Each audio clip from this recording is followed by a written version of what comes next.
Review: Ne Zha II brings its epic visuals with an English dub. The global box office has been dominated by Hollywood for decades. The top 5 highest-grossing films of all time include 3 James Cameron mega hits, 2 Avengers movies, and now, the surprise hit out of China, Ne Zha II. With a film this enormous overseas, most of its $2.2 billion being made in mainland China, Hollywood was eager to dip their fingers into the Ne Zha pie.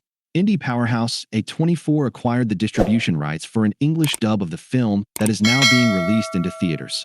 So the question begs to be asked, how does a sequel to a film American audiences are not familiar with from another country translate into English? Though the cultural differences fall flat through the translation, Ne Zha II is still a feast for the eyes. As Ne Zha II is a sequel to a movie that was never released widely in the United States, the film has some legwork to do at the beginning to catch you up to the events of Ne Zha. Ne Zha is a child who was born from a demon orb, destined to destroy the world. When he joins forces with Ao Bing, born of a spirit pearl, their bodies are destroyed. After a brief, and a bit dense, overview of the first film, we immediately watch our heroes as souls entering gelatinous bodies made of sacred lotus. It's a lot to catch up with so quickly, especially when one of the film's villains, Shen Gongbao, threatens to destroy Ne Zha's homeland. But he is also actually one of Ao Bing's masters. There's certainly an amount of unknown culture here as a Westerner.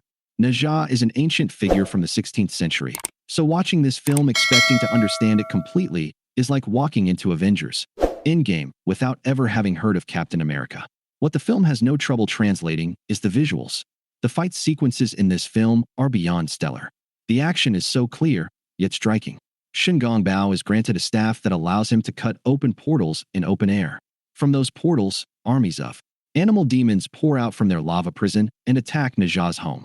These moments grant you a sensory experience that rivals something out of The Lord of the Rings. In a battle toward the end of the film, thousands of flying soldiers collide with the aforementioned animal demons, creating a floating ballet of bloodshed. It never plays as too gruesome, but it is perhaps a touch too violent for a PG film. The only American animated property that this can even compare to is the How to Train Your Dragon series, and even then, the scope of Ne Zha II is massive. The combination of cartoony facial expressions from Ne Zha's face with the hyper-realistic environments never veers into the uncanny.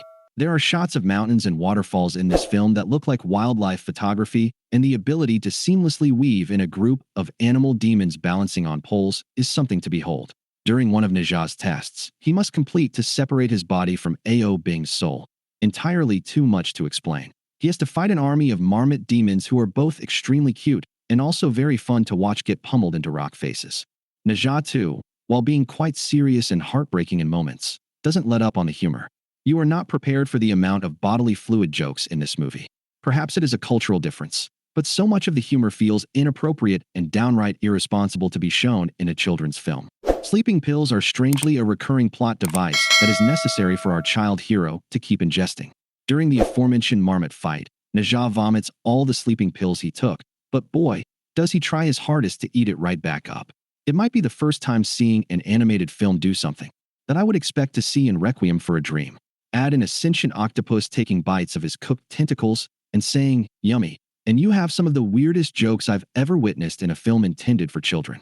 Although Ne Zha II is the smash blockbuster hit of the year across the globe, some might find it hard to connect with without having seen the first in the series. Those who wish to brave this new territory will be delighted by some exquisitely beautiful visuals and some gnarly fight sequences. This needs to be seen on an IMAX screen.